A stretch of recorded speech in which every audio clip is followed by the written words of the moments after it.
أعوذ بالله من الشيطان الرجيم بسم الله الرحمن الرحيم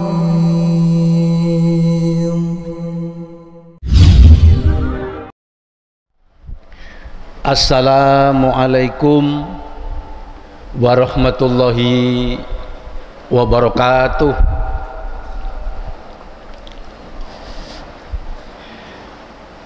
Alhamdulillahil qail fi kitabir rahmanir rahim. A'udzu billahi minasy syaithanir rajim. Bismillahirrahmanirrahim.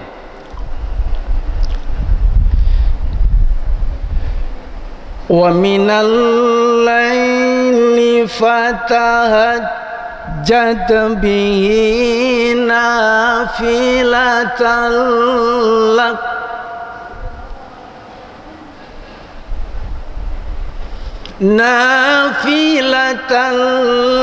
asa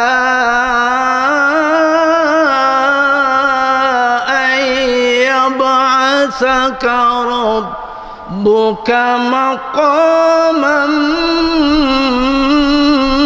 mahmuda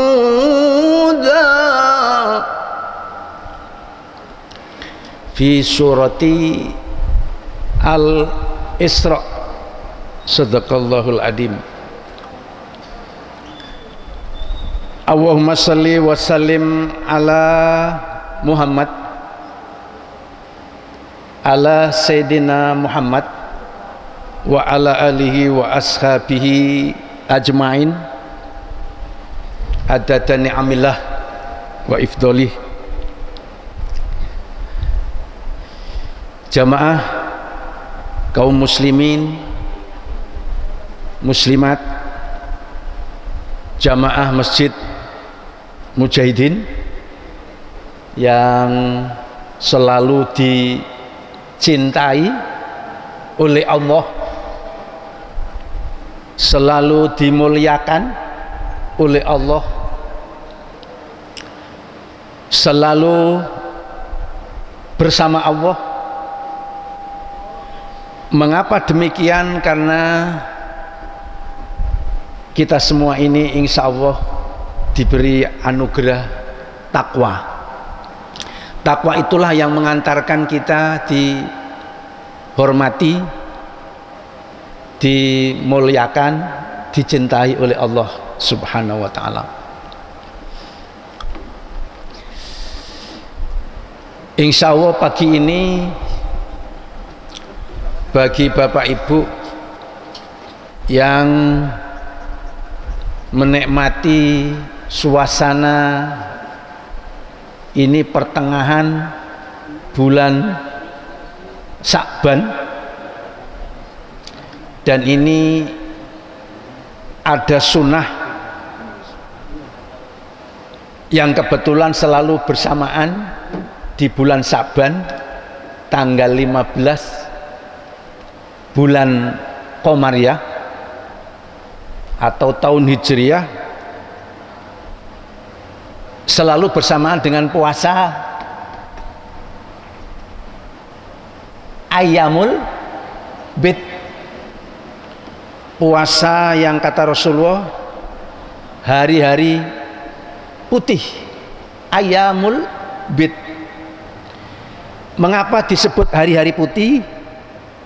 3 hari itu bersamaan dengan tampak bulan itu benar-benar sangat terang sekali, makanya disebut hari-hari putih, sehingga dikenal dengan bulan purnama. Tanggal 13, 14 dan hari ini tanggal 15 bulan Qamariyah. Kalau bersamaan bulan Masehi adalah Maret tanggal 18. Iya Pak ya, hari ini. Dan kita dulu sudah minta sama Allah di bulan Rajab, ya Allah berikan kepada kami, kepadaku ya Allah, Engkau berikan keberkahan di bulan Rajab, lalu keberkahan di bulan sekarang ini yang sudah pertengahan bulan Sya'ban. Lalu yang kita minta ini sudah mulai harap-harap cemas, wa balighna Ramadan. Berikan ya Allah saya jamaah kaum muslimin seluruhnya ya Allah dimanapun berada untuk bisa sampai di bulan Ramadan tahun ini. Kalau perlu terus kita minta ketemu dengan bulan-bulan Ramadan di tahun-tahun yang akan datang. Bapak, Ibu, saudara, saudari, adik-adik semuanya, jamaah kaum muslimin, monggo kita menikmati, enjoy saja. Ke titik nol, monggo ikhlaskan jenengan yang tetap bertahan sampai nanti kita insya Allah tutup dengan doa kafaratul majlis. Nanti insya Allah sebelumnya juga kita kumandangkan doa di bulan Sya'ban ini. Monggo duduknya santai-santai saja. Yang penting tidak boleh ngantuk ya, yang penting tidak boleh ngantuk.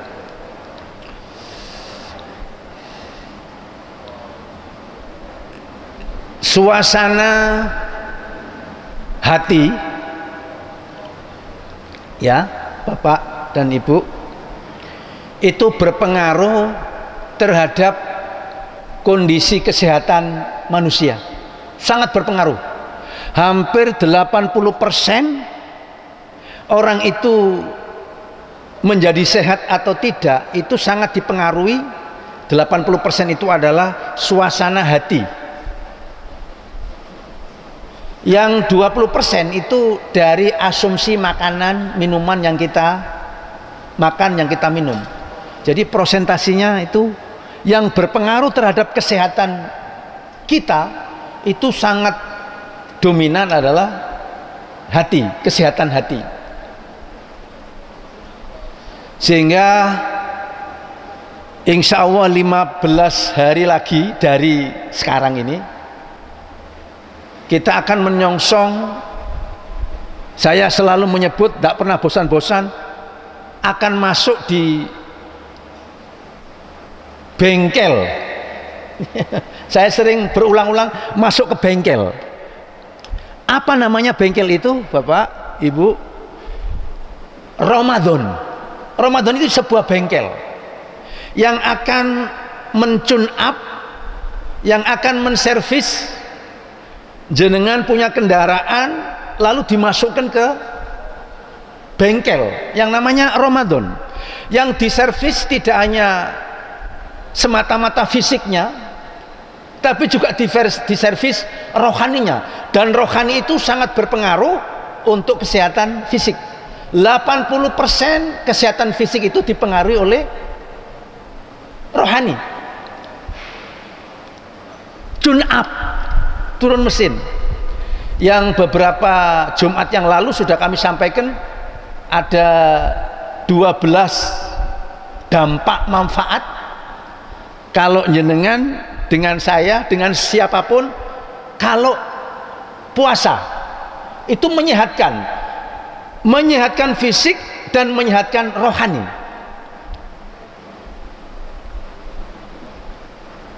Memberikan kesempatan istirahat bagi alat pencernaan,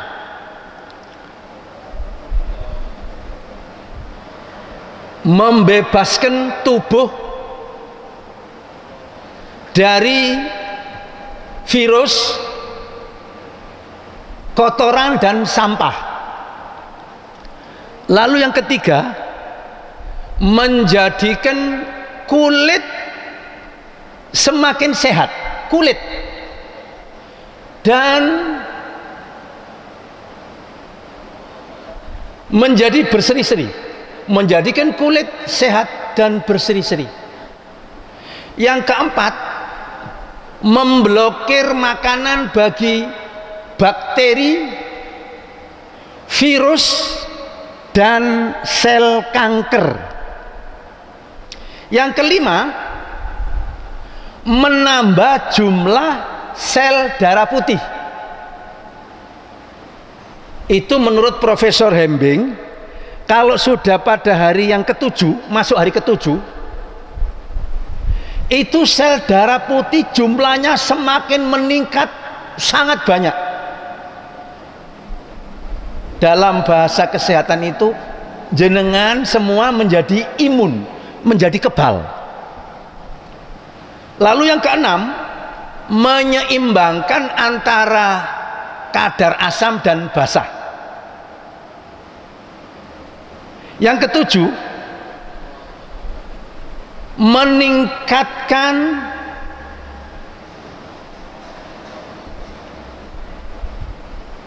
fungsi sel-sel tubuh. Itu yang ketujuh.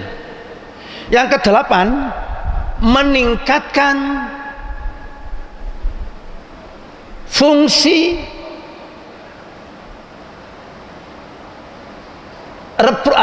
hormon, meningkatkan fungsi hormon.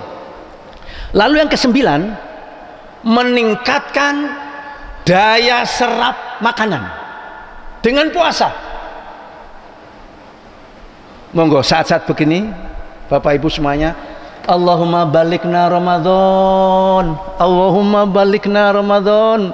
Ya Allah, berikan saya semua jamaah Masjid Mujahidin, jamaah seluruh kaum muslimin di dunia, berikan kami panjang umur, bisa sampai ketemu nanti Ramadan tahun ini untuk masuk bengkel. Supaya apa? Daya serap makanan kita meningkat. Itu yang ke-9. Lalu yang ke-10, meningkatkan fungsi organ reproduksi. Itu yang ke-10. Yang ke-11, meningkatkan fungsi organ tubuh. Dan yang ke-12, yang terakhir, dengan kita masuk ke bengkel Ramadan, tidak makan minum mulai subuh sampai maghrib, itu pun full 1 bulan penuh. Bayangkan, kita tidak makan minum dari subuh sampai maghrib selama 1 bulan penuh. Apa yang ke-12 kata Profesor Hembing? Meningkatkan fungsi susunan saraf otak. Saya dulu masih ingat almarhum Bapak Hanif Al-Azhar. Masih ingat Pak ya? Bapak Ustadz kita almarhum Hanif Al-Azhar. Beliau pernah menyampaikan bahwa otak, tentu beliau mengambil referensi dari buku-buku, bahwa susunan otak ini dari sel-sel saraf-saraf otak itu, kalau itu dibesarkan sebesar bumi, itu penuh dengan saraf-saraf atau sel-sel otak yang sangat lengkap. Subhanallah, jaringannya itu triliunan jaringan, kita nggak terasa itu. Subhanallah, walhamdulillah, wala ilaha illallahu akbar. Sungguh kita sangat dolim, sungguh kita sangat tidak bersyukur kalau kita tidak mau sujud. Otak ini kan untuk sujud, dan itu bentuknya Masya Allah spektakuler. Isi otak itu kalau dibesarkan sebesar bumi, itu penuh Pak, penuh dengan sel-sel, dengan saraf, dengan susunan saraf yang sangat, jumlahnya sangat miliaran, triliunan. Subhanallah. Makanya Allah menggunakan kalimat afala ta'qilun, afala ta'qilun. Apakah kamu nggak menggunakan otak, nggak menggunakan akal yang sehat yang telah dianugerahkan Allah kepada kita? Monggo sering-sering untuk sujud kepada Allah. Subhana rabbiyal a'la, Subhana rabbiyal a'la, subhana rabbiyal a'la. Ada yang menyebut subhanakallahumma rabbana Allahumma firli, kan banyak itu bacaan-bacaan sujud. Monggo. Lalu yang kedua, Pak, wajah gelap. Bisa nggak wajah kita itu gelap? Wajah gelap bukan berarti, mohon maaf, karena wajahnya memang kulitnya hitam, bukan itu. Banyak orang yang wajahnya kulitnya putih ya, tapi gelap. Yang dimaksud oleh Rasulullah ini wajah gelap itu artinya tidak punya aura, tidak punya daya tarik. Orang melihat itu tidak simpatik. Nah, apa terapinya supaya kita punya wajah yang tidak gelap? Rasulullah mengatakan bahwa di antara dampak kalau jenengan dengan saya, siapapun, kalau jenengan rajin, apa itu Pak? Tahajud. Wajah-wajah jamaah itu bisa dideteksi, bisa dilihat, bisa diteliti. Itu orang yang ahli tahajud itu, kata Rasulullah, yadharu asaru ta'ah fi wajhi. Itu ada 5 Pak sebenarnya dampaknya kalau jenengan dengan saya itu membiasakan melek bengi tahajud. Dulu beberapa waktu di tempat yang sama, di mimbar ini, mungkin juga lewat khutbah Jumat, itu saya pernah sampaikan bahwa orang yang kepingin bangun malam itu nggak ada alasan nggak bisa bangun malam, nggak ada. Sekarang HP ada. Kalau misalnya bangun nggak bisa, kan bisa lewat alarm. Iya kan Pak? Jujur loh. Cuma kadang-kadang walaupun lewat alarm, kalau setannya itu kuat, dimatikan itu alarmnya, dimatikan. Oh masih nanti dulu. Ini yang anak-anak muda itu Pak Adi ya ini, termasuk anak muda. Pak Adi, tidak mungkin itu kalau males. Wong orang-orang yang tua-tua saja itu bisa kok bangun malam, nggak pakai alarm HP, nggak pakai. Kalau sudah niat itu, insya Allah malaikat hafadho, ada malaikat yang selalu menjaga kita Pak, namanya malaikat hafadho. Itu nanti pasti jenengan itu digoda oleh setan itu untuk bisa bangun, oleh malaikat itu untuk bisa bangun. Otomat itu, walaupun mungkin tidurnya agak malam. Jadi ini Pak, mohon maaf Bapak, niat kita yang penting. Nah resepnya, kalau kepengen bangun malam itu gampang, ya termasuk tadi alarm, monggo. Lalu sebelum tidur minum air 1 galon. Itu resep yang paling ampuh Pak, sampai kelenger gitu Pak. Itu dijamin nanti malamnya pasti mau ke kamar kecil. Lalu ya usahakan kalau tidur jangan terlalu malam, karena kalau tidur terlalu malam ya itu tidak sehat untuk jantung, untuk liver. Itu sudah diteliti Pak. Kalau tidur terlalu malam, apalagi mohon maaf begadangan, itu orangnya tidak sehat, bisa kekurangan darah, nggak sehat. Kecuali kalau tidak tidur setelah jam 12, itu sehat. Subhanallah.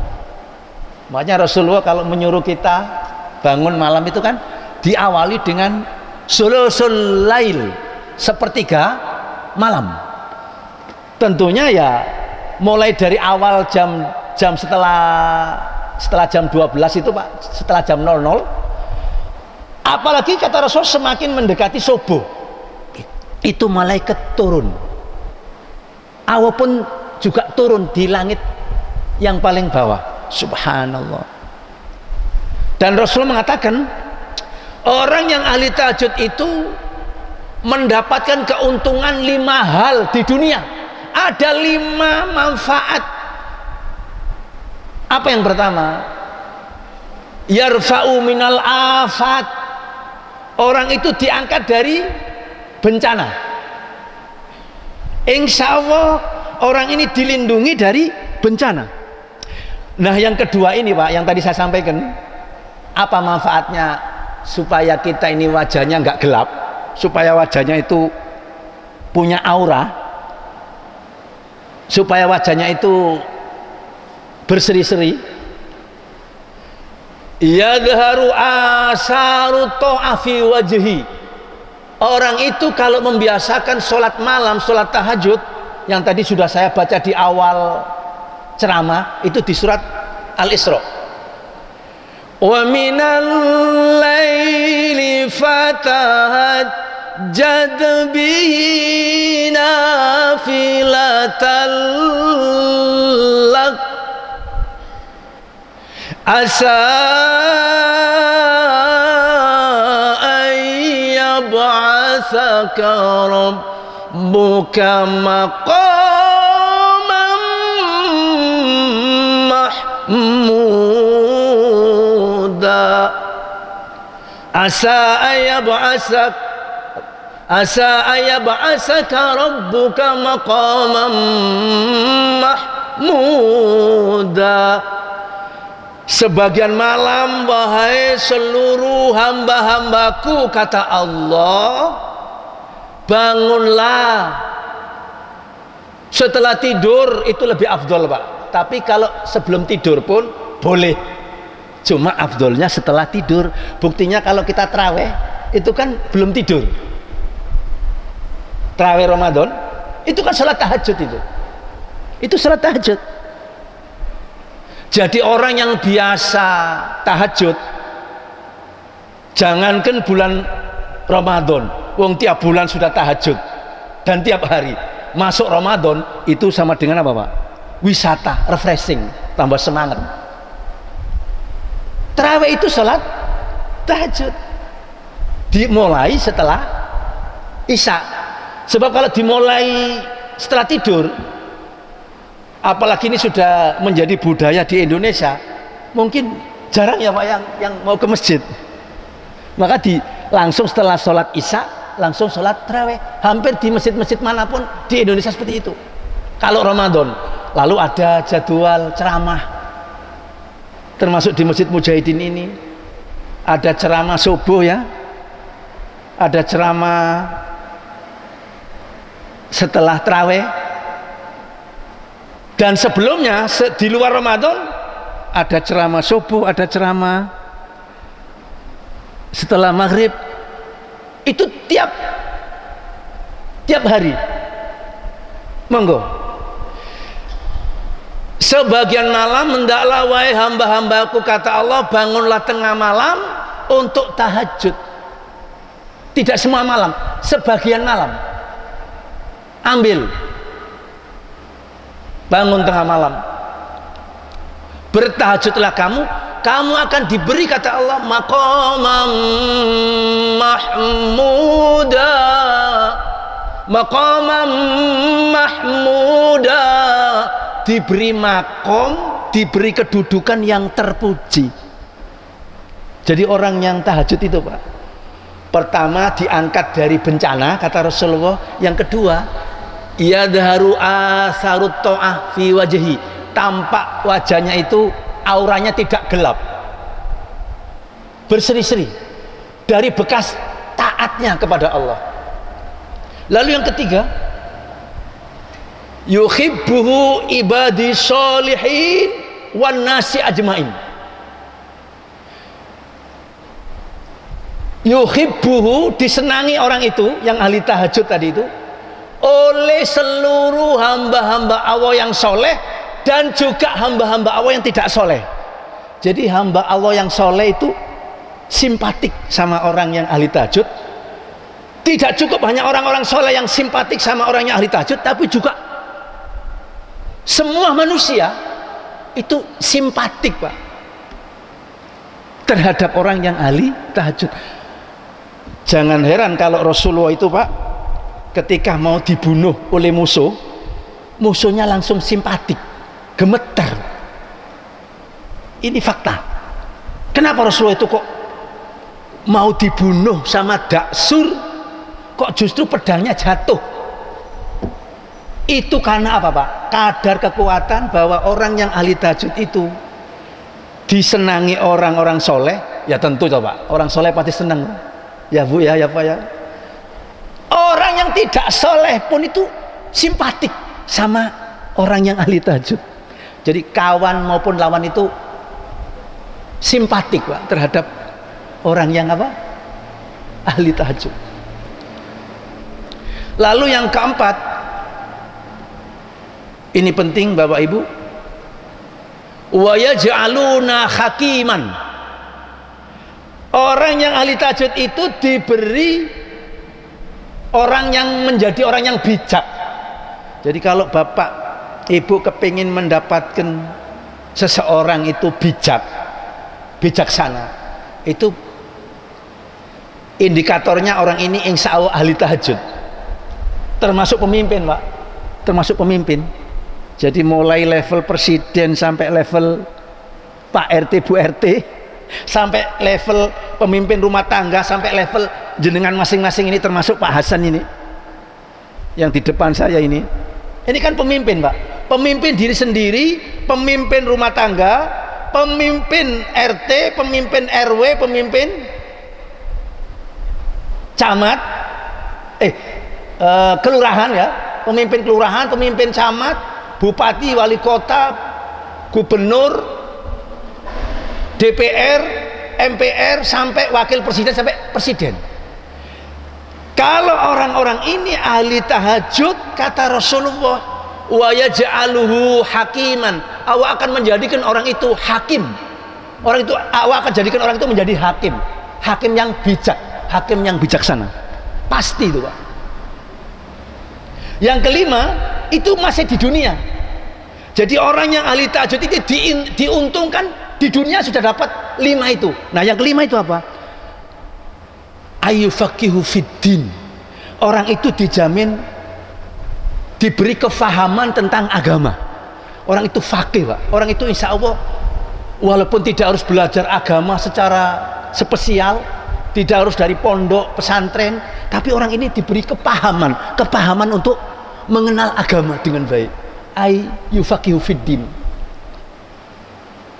Subhanallah, walhamdulillah, wala ilaha illallah. Jenengan kan gak harus ke pesantren, jenengan kan gak harus ke pondok, tapi orang yang ahli tahajud diberi kefahaman tentang agama.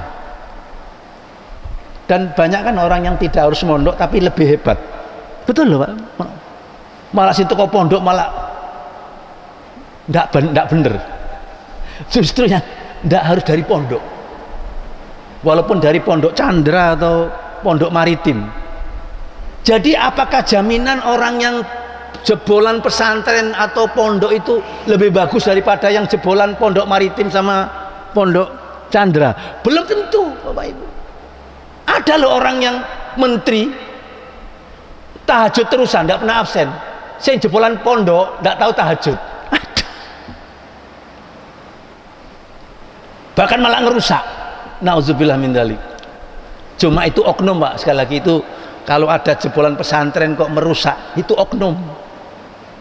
Bahkan ada yang ulama kok ngerusak, ada ulama yang ngerusak, itu oknum. Ada nggak, Pak, kira-kira ulama yang ngerusak? Ada. Yang itu kata Rasulullah lebih kejam, lebih jahat daripada Dajjal. Kalau ada ulama kok kok jelek, dia statusnya ulama kok malah ngerusak, itu lebih rusak, lebih jahat daripada Dajjal. Padahal Dajjal itu orang yang paling rusak. Bapak sudah pernah menemukan Dajjal? Halo? Sudah pernah ketemu dengan Dajjal? Ini teman kita tuh, Pak Adnan. Sudah pernah berjumpa dengan Dajjal. Dajjal yang asli itu, Bapak Ibu, itu masih disimpan oleh Allah. Sosok pemuda, cuma matanya itu sebelah kanannya ini buta, Pak. Rambutnya, kata Rasulullah, ya, itu qaimatun wa sya'ruhu qaimatun, kata Rasulullah.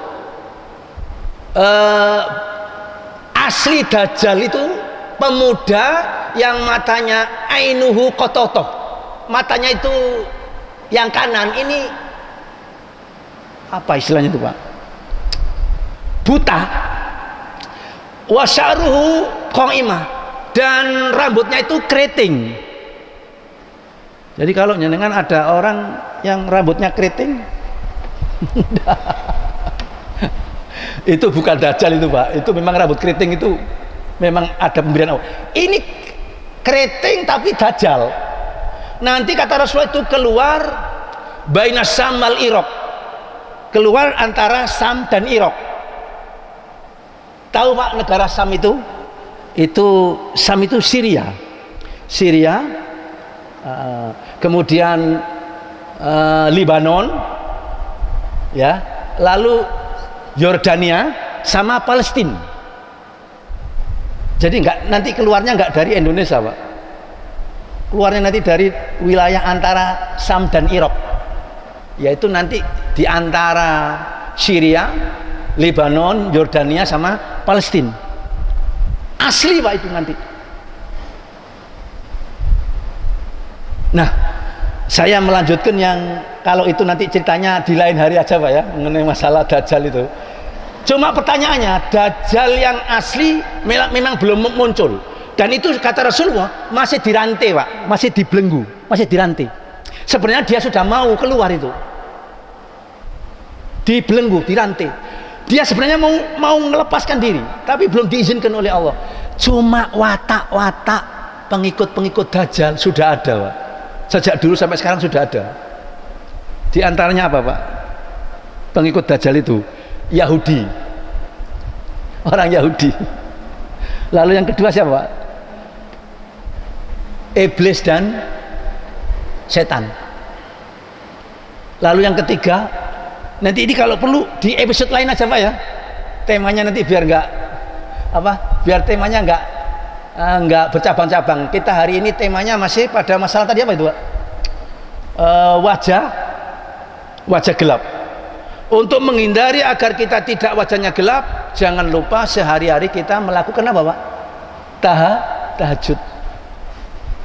Itu yang perlu saya sampaikan pada pagi hari ini, dan kita lebih bagus untuk di episode berikutnya lagi aja, Pak, ya, untuk masalah ini.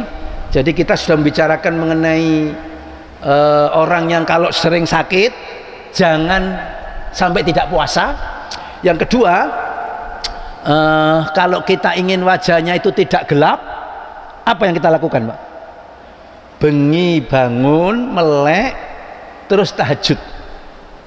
Insya Allah jenengan dengan kita semua, Pak, akan diberi yadharu asaru ta'ah fi wajhi, kata Rasulullah.